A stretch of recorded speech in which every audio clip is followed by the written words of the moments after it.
tiroides, paratiroides, luego pasamos a calcitonina, vitamina D y terminamos con las hormonas de la glándula suprarrenal. ¿Ok?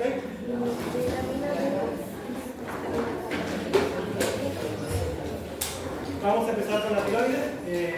Dentro de este apartado vamos a ver la parte del eje hipotálamo y hipofisio tiroideo, en donde primero a nivel del hipotálamo, como sabemos, se van a producir los factores liberadores, los cuales van a atravesar la evidencia media a través del sistema portal, llegando a la hipófisis para producir la TSH, y la TSH luego va hacia la glándula tiroides para producir las hormonas tiroideas, tanto la T3 como la T4. Por favor, no se olviden de pasar la lista. Dentro de la anatomía de la glándula tiroides, vamos a decir que es discretamente mayor en mujeres. Tiene un crecimiento transitorio en las diferentes etapas, como la pubertad, embarazo y lactancia. Luego regresa a su nivel normal. Tiene un peso de 1 a 3 gramos al nacimiento y llega a alcanzar 15 a 20 gramos en la edad adulta. Por favor, está situado a nivel del cartílago cricoides. Está formada por dos lóbulos y en la parte media encontramos al istmo. El flujo sanguíneo que va a dar la vascularidad de la glándula tiroides va a ser de 4 a 6 mililitros minuto por gramo de tejido, que equivale al doble del flujo sanguíneo renal. En condiciones de gran crecimiento o hiperplasia tiroidea, vamos a aumentar, el flujo aumenta y vamos a encontrar dos signos clínicos que son el frémito y el soplo. Esto, cualquier aumento de volumen a nivel de la glándula tiroides se va a denominar bocio, que puede tener causas intrínsecas o causas extrínsecas. Este bocio, por ejemplo, en ciertas patologías como el hipotiroidismo de Graves, van a ver que el crecimiento va a ser muy abultado, y en la parte clínica, cuando ustedes evalúen al paciente, ustedes pueden poner su mano, palpar al paciente de tiroides y van a sentir una turbulencia. Y lo otro es colocar la campana del estetoscopio sobre la glándula tiroides y ustedes van a escuchar el signo característico del soplo, que es como un ¿ok? Eso es a nivel de la auscultación de la glándula tiroidea.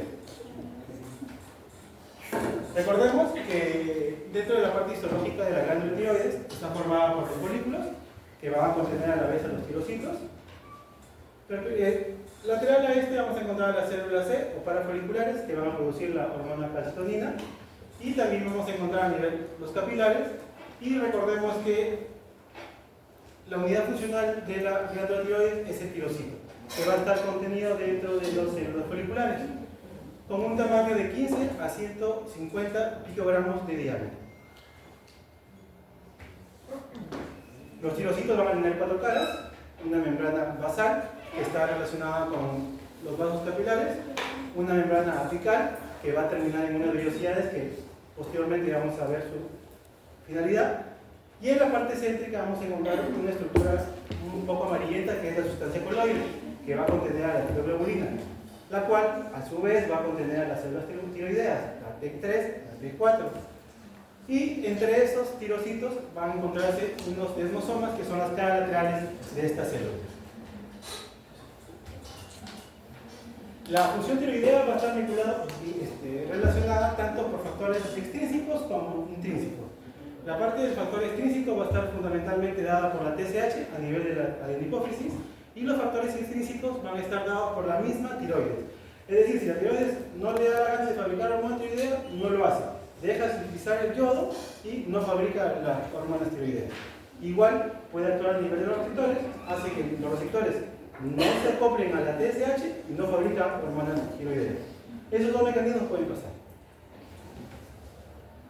Hablemos de la TSH, es una glicoproteína formada por 201 aminoácidos. Se va a segregar en las células celiotropas hipoficiales.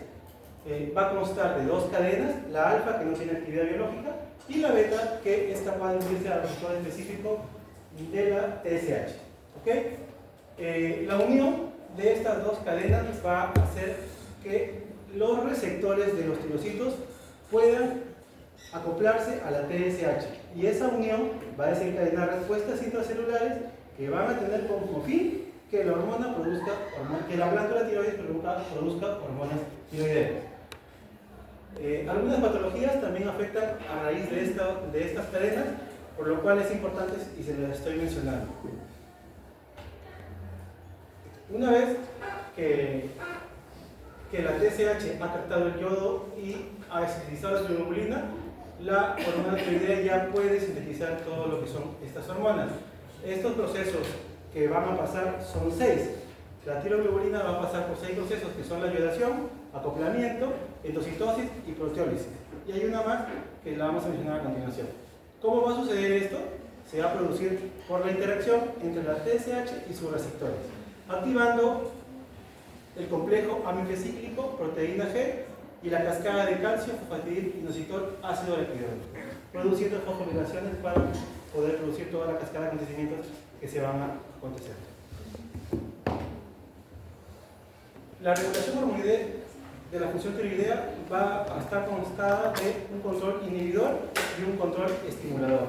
El control inhibidor va a estar dado fundamentalmente por las hormonas tiroideas que directamente van a actuar a través de las células tirotropas a nivel de la adenipófisis y solamente parcialmente a nivel de la adenipófisis, es decir, a nivel del hipotálamo, disculpen. Es decir, este control inhibidor netamente se va a dar en la parte de la adenipófisis y no en el hipotálamo, ¿ok?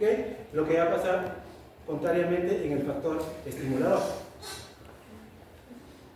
Recordemos que cuando se empiezan a producir las hormonas tiroideas, usualmente lo que más se produce es la T4, pero cuando ya llegan a los tejidos se agrega T3, y la T3 va a ser la que va a dar la reacción final en sus órganos diarios.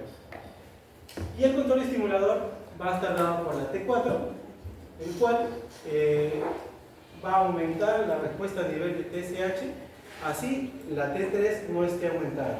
Es decir, la TSH va a ser más proclive a los cambios de la T4 más no de la T3, a pesar que la T3 va a ser la funcional al fin y al cabo. Hablemos del factor estimulador o la hormona liberadora de tirotropina. Va a tener un peso molecular de 362, su concentración va a ser máxima en el hipotálamo, se va a fabricar en los núcleos supraóptico y paraventricular, va a pasar a la eminencia media por el sistema porta y va a llegar hasta la hipófisis, en donde va a encontrar los receptores para TRH produciendo la TSH. El control estimulador va a hacer que se active la cascada calcio, fosfatidil, inositol, y este efecto estimulador va a ser contrarrestado por el efecto de los receptores de la TRH. Estos receptores van a estar aumentados en el hipotiroidismo y van a disminuir en el hipertiroidismo. Van a haber también factores extrínsecos, como los que menciono acá. 3 de los que estoy mencionando aquí, ahí, como la norepinefrina, la serotonina y los estrógenos, van a ejercer un control estimulador extrínseco. Y un control inhibidor va a ser producido por la dopamina, somatostatina, hormona de crecimiento y los glucocorticoides. Pero la importancia acá es menor. Más va a ser la importancia a nivel del hipotálamo y más que el hipotálamo a nivel de la hipófisis. La autorregulación tiroidea va a darse por que la tiroides puede regular lo que les había dicho, la concentración de yodo que va a captar para producir hormonas tiroideas y la cantidad de hormonas tiroideas que produce a través de la TSH. Esto se va a dar a través de reduciendo la formación de AMP cíclico y disminuyendo la síntesis y iodación de la tiroglobulina. Hay un efecto, el efecto de Wolff-Chaikoff. Por ejemplo, hay ciertas situaciones en las que nosotros nos vamos a encontrar en la práctica clínica. Por ejemplo, hay algo que se llama la fibrilación, que es muy común en la práctica clínica. Llega un paciente con dolor de pecho, ustedes le hacen un electrocardiograma, en el electrocardiograma ustedes ven un desorden en el latido cardíaco que sea por una taquicardia. Lo que usualmente usamos nosotros en emergencia es un medicamento que se llama amiodarona. Inyectamos amiodarona y la amiodarona tiende a elevar el yodo en el plasma. Este aumento de yodo es transitorio, de 24 a 48 horas. Eso es lo que va a ejercer el efecto de Wolff. O sea, va a hacer que dentro de las 24 a 48 horas la tiroides no capte más yodo del que ya tiene dentro de ella. Si no, habría un desequilibrio hormonal fatal y van a darse cuenta que dentro de las funciones de las hormonas tiroideas están muy relacionadas la parte del simpático y parasimpático. Y si hay una alteración a nivel de esto, todo esto puede ser un desorden clínico o hay mucha sintomatología que no podamos explicar. Hay que tener en cuenta que los dos sustratos para que se pueda producir las hormonas tiroideas son el yodo en su forma de yoduro y la tirosina. Y este yodo usualmente se encuentra en los alimentos y el agua. Y la presencia de yodo en los alimentos va a depender del tipo de roca y del suelo en el que nos encontremos. Esto es muy común, ¿no? Algunos de ustedes cuando hagan su CERU van a ir a zonas muy alejadas o altandinas. En mi caso, yo estuve casi en la frontera con Ecuador, no teníamos forma de que nos llegue alimento, nosotros teníamos que llevar nuestros mismos alimentos, y ustedes se dan cuenta, en su casa deben haber visto que la sal dice sal yodada, ¿no? Es porque el yodo prácticamente no se encuentra en la mayoría de los alimentos. Y por eso tuvieron la idea de ponerle yodo a la sal para que no nos haga falta el yodo. Pero esto, en áreas muy alejadas, o en la parte de la sierra, a veces ni la sal yodada llega. Y ustedes se van a dar cuenta que al menos una gestión de las autoridades puede hacer esto para evitar en esos tipos de situaciones que son muy pobres, pase esto. Recordemos que las hormonas tiroideas a nivel cerebral van a tener una función muy estructural. Si no hay una adecuada síntesis de hormonas tiroideas, el sistema nervioso central no se forma sinapsis. Y si no se forma sinapsis, no hay una adecuada comunicación intracelular a nivel nervioso. ¿Ok? Sigamos. El yodo, una vez que es ingerido, no puede ser utilizado por el organismo si no está en su forma de yoduro. ¿Ok? Este yoduro se va a absorber en el tracto gastrointestinal. Su concentración plasmática va a ser de 2 picogramos sobre litro, y en un adulto normal su ingestión debe ser de 150 picogramos al día. Se va a excretar por la orina y en pequeña proporción por las heces. Dentro de la biosíntesis de la parte de las hormonas tiroideas,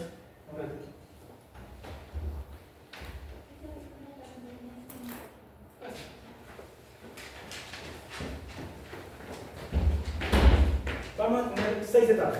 La primera etapa sería la captación del yodo al yoduro. La segunda etapa sería la formación de la tiroglobulina, que va a contener las hormonas tiroideas y otros derivados del yodo. La tercera etapa sería la oxidación del yodo y la oxidación de la tiroglobulina y su respectivo acoplamiento. La cuarta etapa sería el almacenamiento de la tiroglobulina yodada en el coloide, pero que aún no puede liberar las hormonas tiroideas. Para que se puedan liberar, tienen que haber otras enzimas, que son las proteasas, que van a hacer que esta tiroglobulina se desgregue y se fabrique T3, T4 y MIP o DIP. Ya les voy a explicar a continuación qué son esos derivados. Primero, el tirosito va a concentrar yoduro en contra del gradiente eléctrico y químico desde la membrana basal hasta la membrana apical, o sea, desde afuera hacia la parte interna, y a través de un cotransportador que se denomina NIS. En segundo lugar, el flujo de yoduro desde el citoplasma del tirosito a su membrana apical a través de los canales de yoduro, y esto va a requerir aporte de energía y va a estar dado por transporte activo. Y todo este mecanismo va a estar regulado por la TSH y por la concentración intracelular de yoduro.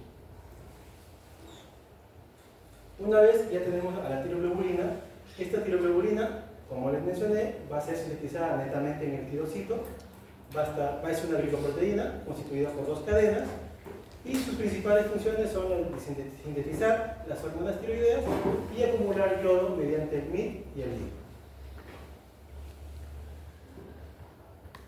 El tercer paso va a ser oxidación del yodo, yodación de la tiroglobulina y el acoplamiento. Una vez que el yodo es transportado desde la membrana basal hasta la membrana apical, se va a oxidar, y se va a oxidar tanto el yodo como también la tiroglobulina. Una vez que pase esto, se va a denominar un proceso que se denomina organificación del yodo, en donde a través de una enzima que es la TPO, que significa tiroperoxidasa, va a hacer que el yodo se oxide y la tiroglobulina también se oxide. Y esto va a hacer que también se genere un sistema generador de peróxido de hidrógeno. Recordemos que la oxidación del yodo es un sistema transmembrana, va a ser dependiente del NAP y va a estar regulado por la TSH, como había mencionado en la diapositiva anterior. La segunda etapa dentro de este apartado es la iodación de la tiroglobulina. Como les dije, también a partir de la enzima tiroperoxidasa se va a iodar la tiroglobulina y va a ser almacenado en la sustancia coloide. Recordemos que antes que se formen las hormonas tiroideas se producen estos dos derivados que son el MIT, la monoyodotirosina, y el DIT, la diyodotirosina. A raíz de estos apartados se forman la T3 y la T4 de la siguiente forma. Dos residuos DIT van a generar a la T4 y un residuo DIT y un residuo MIT va a generar a la T3. Pero recordemos que se generan como prohormonas, aún no son lanzadas al plasma para que hagan su funcionalidad. Y muy aparte de eso, estas hormonas van a estar ligadas a una proteína que va a ser la que los va a transportar.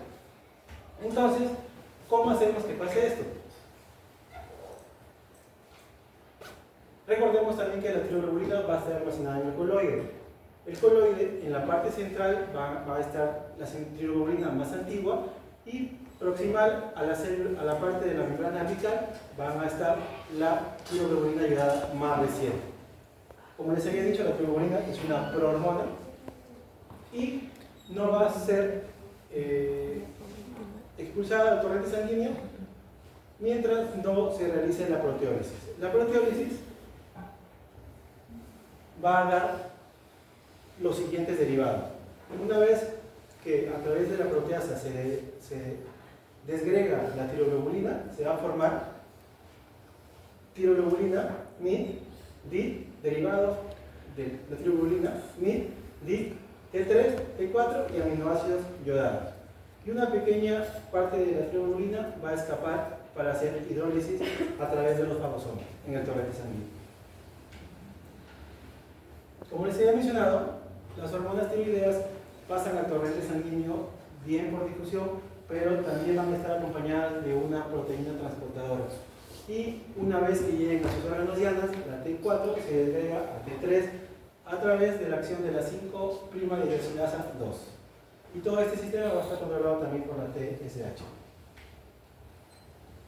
Las funciones de las hormonas tiroideas, como les había mencionado, al igual que la hormona de crecimiento, prácticamente actúa a nivel de todo el organismo, va a intervenir en procesos morfogénicos sobre el crecimiento y diferenciación celular y va a regular múltiples procesos metabólicos. Y en esta última diapositiva les estoy resumiendo prácticamente lo más importante de la parte de las hormonas tiroideas. Las hormonas tiroideas, a partir de la TSH que se forma en la hipófisis, van a pasar la TSH a estimular los receptores a nivel de la glándula tiroides. Esto va a llevar a una conformación de las hormonas tiroideas, principalmente la T3 y la T4, de donde la T3 es la más potente, pero la T4 es la que se produce en mayor cantidad. Y la función principal va a ser aumentar el metabolismo basal. ¿Cómo lo hace? Aumentando la transcripción de genes. Y las funciones que va a tener a nivel de todo el organismo, principalmente a nivel de la función cerebral. Recordemos que embriológicamente, a partir de la semana 20, se empieza a producir hormonas tiroideas en el feto y si no hay una adecuada liberación de hormonas tiroideas en el feto, no va a haber un desarrollo adecuado del sistema nervioso. También va a actuar a nivel del corazón, de la respiración y de la parte digestiva. El segundo apartado que vamos a ver el día de hoy es la hormona paratiroides.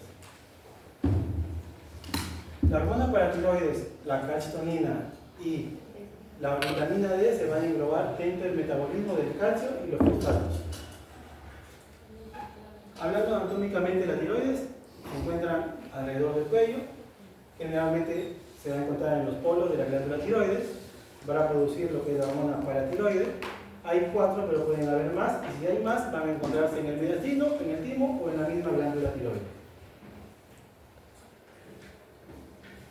Netamente la función va a ser que va a actuar a nivel de la homeostasis del calcio y del fósforo, así como en la fisiología del hueso.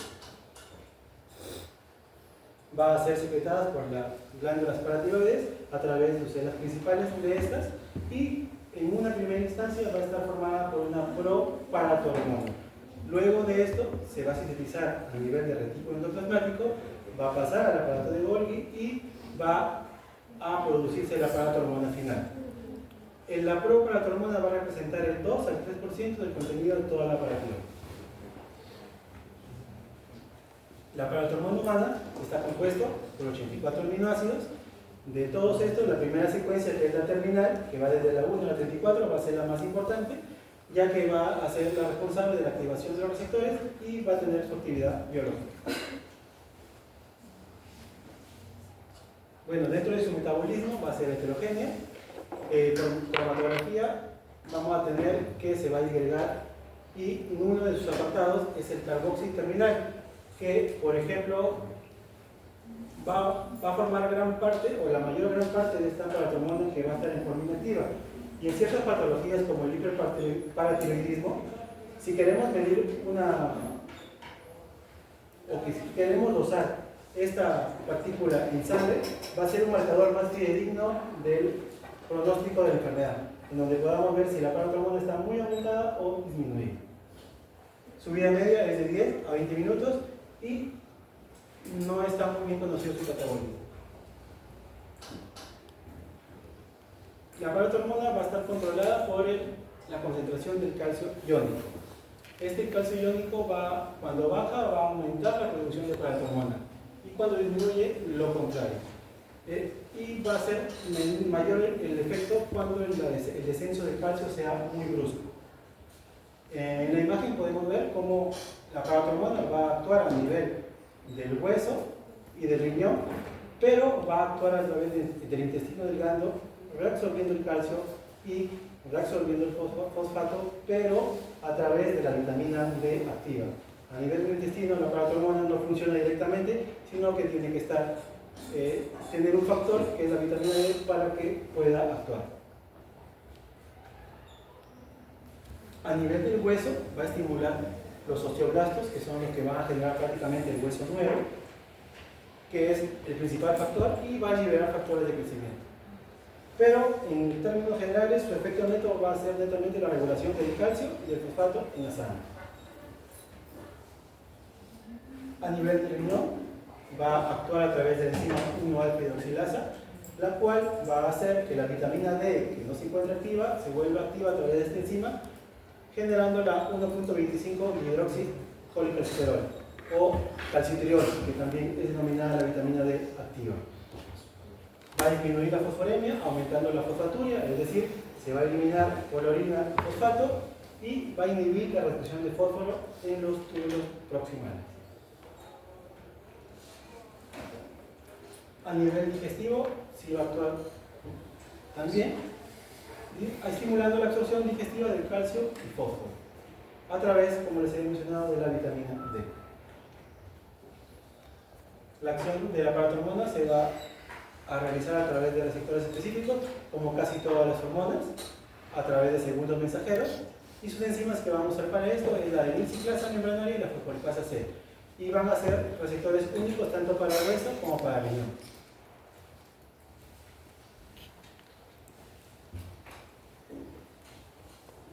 Bueno, durante la interacción hormona-membrana de las células efectoras se va a producir un aumento del AMP cíclico y se va a producir metabolitos de polifosfoinositol. Esto me pareció muy interesante porque, si bien la paratormona va a ser sensible a sus receptores propios de la paratormona, también hay un mecanismo extrínseco por el cual el calcio se puede aumentar en ciertas patologías. En el cáncer del pulmón, por ejemplo, se produce esto, que es la proteína relacionada a la paratormona humana. En el cáncer del pulmón, como les había dicho, el calcio va a estar aumentado no por la paratormona, sino por este factor que se produce a través de las células que se producen anómalas en el cáncer del pulmón. Y este marcador también va a ser un indicador para pronóstico en esta patología. A nivel del hueso, netamente, actúan las mitocondrias, los cuales van a hacer que el calcio se vuelva intracelular, disminuyendo el pH, y esta disminución del pH va a generar la reabsorción o retorsión del hueso de la fase mineral, en presencia siempre de vitamina D. A nivel del riñón, la paratormona activa la adenilciclasa tubular, que es una proteína quinasa, que va a inducir la fosforilación y la reabsorción tubular de los fosfatos y del calcio. Ahora vamos a tener las interacciones de la paratormona con la calcitonina, con la vitamina D Con la calcitonina primero va a ser un antagonista a nivel del hueso. En la imagen ustedes pueden ver cómo la calcitonina va a inhibir la liberación de calcio por el hueso y la paratormona hace lo contrario. A nivel del riñón, la calcitonina con la paratormona van a tener una acción sinérgica a través de la excreción de los fosfatos y ambos tienen una acción antagonista a nivel de la vitamina D. Con la vitamina D va a favorecer la conversión de la parte de la vitamina D a su forma activa y va a reducir la acción de la paratormona, la carencia de vitamina D. Entonces en el organismo tenemos un doble sistema hipercalciante y un sistema hipocalciante. El doble sistema hipercalciante se va a dar por la paratormona y por la vitamina D activa, y el hipocalciante por la calcitonina. Ahora hablemos de la calcitonina. Va a ser secretada por las células C o parafoliculares que se encuentran alrededor de los folículos de las células de los quirócitos. Es un polipéptido formado por 32 aminoácidos y su estructura va a diferir de acuerdo a la especie a la que observemos.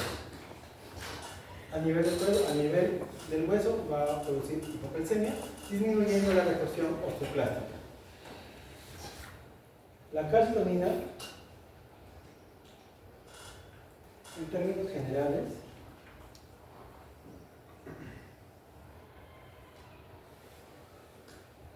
generales, nos va a producir esto, que es el modelado esquelético. ¿Cómo produce esto? Aumentando el desarrollo óseo y la mineralización ósea. Y va a estar en oposición al aparato hormona. Su valor de referencia es menor a 10 picogramos sobre mililitro.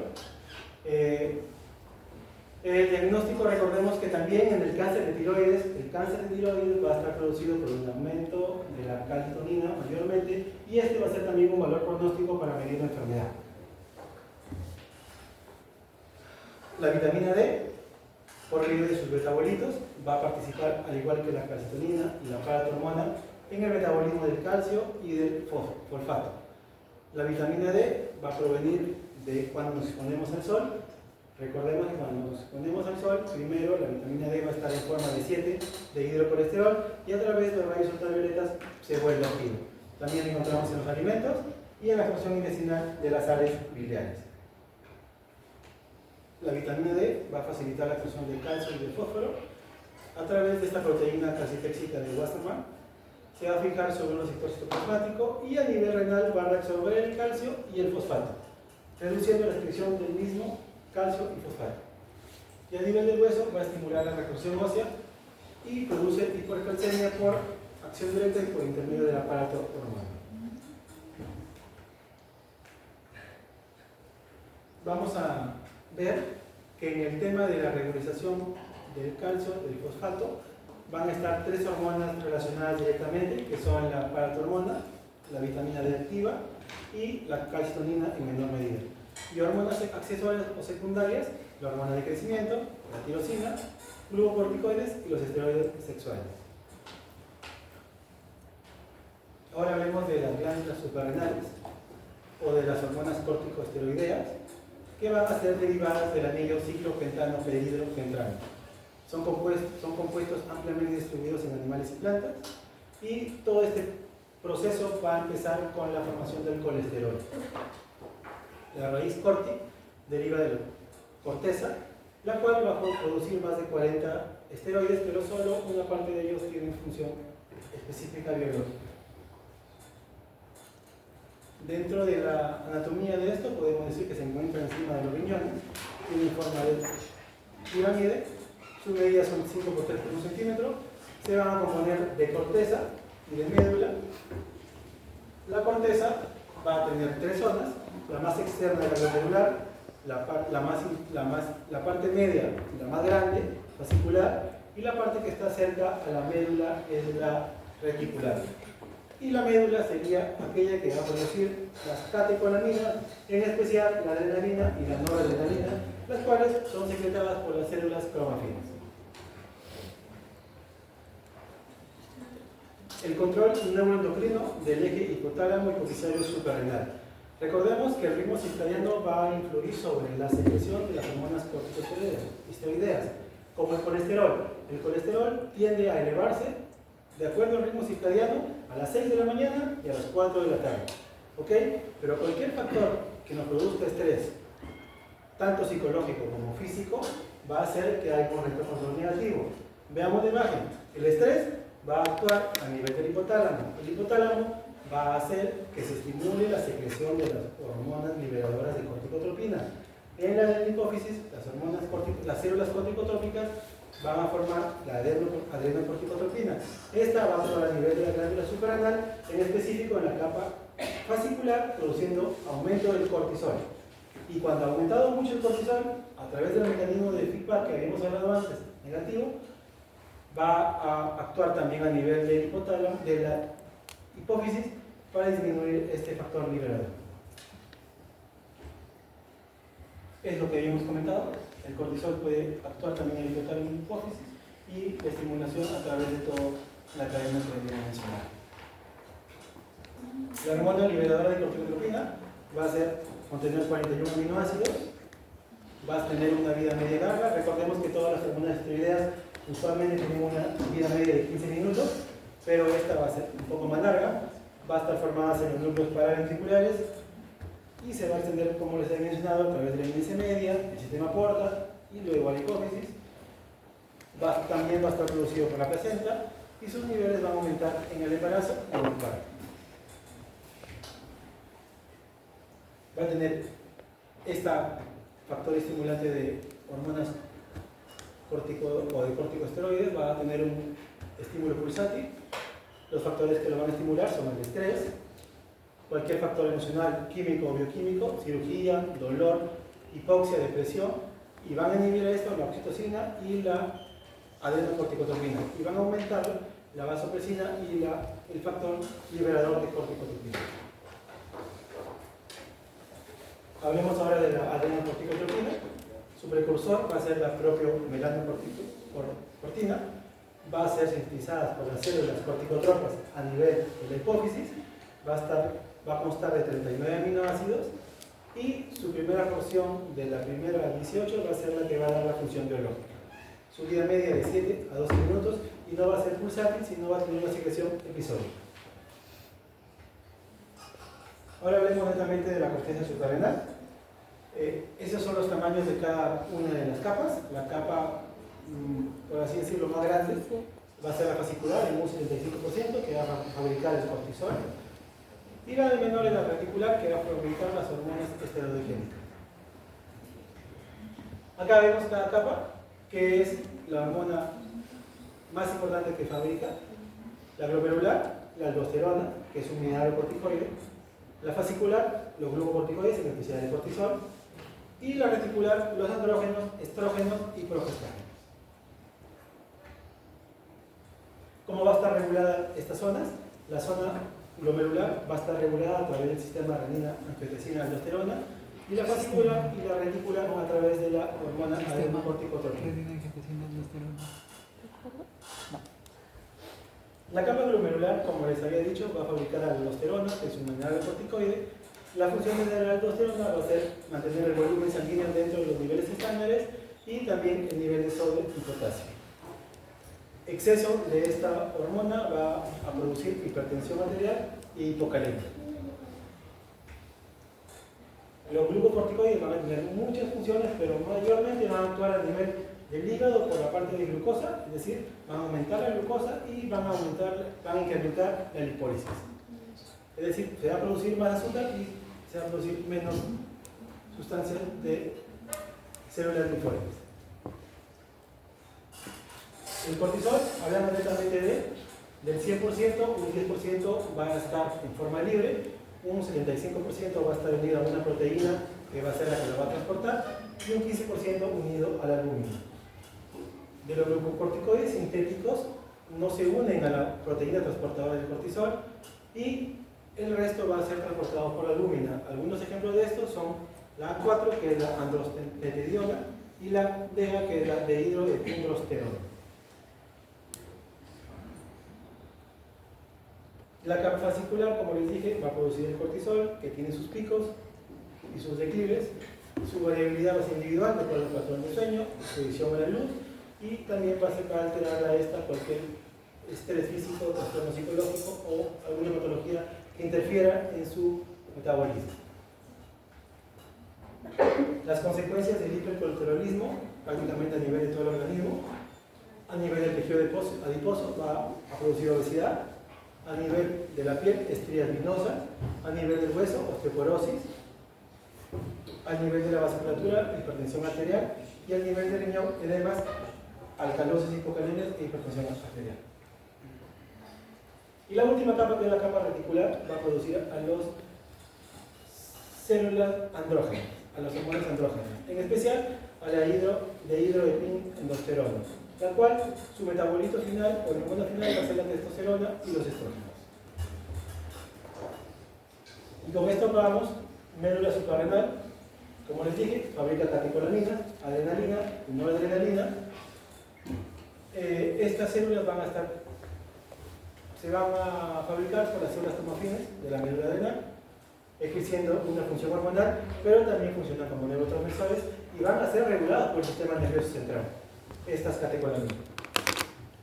Van a incluir a la dopamina, adrenalina y noradrenalina, van a ser sintetizadas a partir del aminoácido tirosina a través de la acción de la enzima tirosina-tirosinasa. Van a tener un grupo catecol y un grupo amino.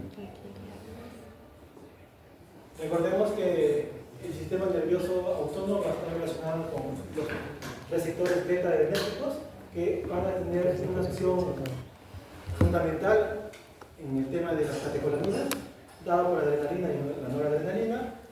Como función final, mantener la homeostasis, regulando la respuesta de estrés y controlando la función interna de los órganos. Hablando de la adrenalina y la noradrenalina, recordemos que algunas fibras preadrenales no van a hacer sinapsis en la cadena simpática, sino van a pasar directo por la médula intestinal dorsal a través del nervio escánico mayor y van a través de sus células tomafines a almacenarse vesinas, tanto de adrenalina como de noradrenalina. Y ante un estímulo van a ser segregadas.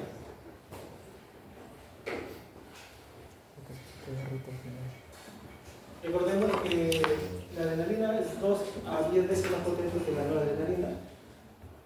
Va a estar regulada por el sistema nervioso central y el receptor que va a hacer más funcionalidad va a ser el receptor tipo alfa.